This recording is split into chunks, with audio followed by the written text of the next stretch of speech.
Here at this super secret location, I save the internet. Sort of. I work hard each and every day. I get lost in the words I say. I don't push pause, no, I push play. This is not up to spec.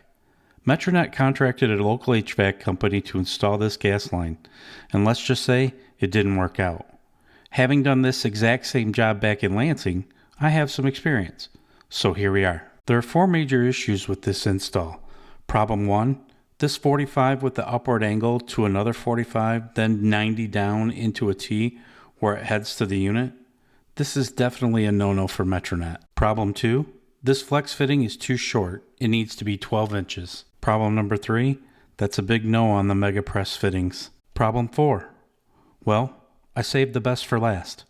They didn't install the secondary regulator Metronet requires for this generator. If I want to save the internet, I'll need to start fresh. Step 1, replace the flex fitting and install a 2-inch black iron 90.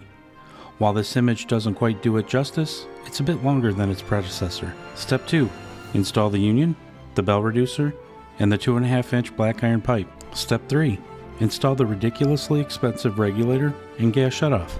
Step 4, tie everything back into the meter and paint the pipe per code. Step 5, get all of your hard work passed by the inspector.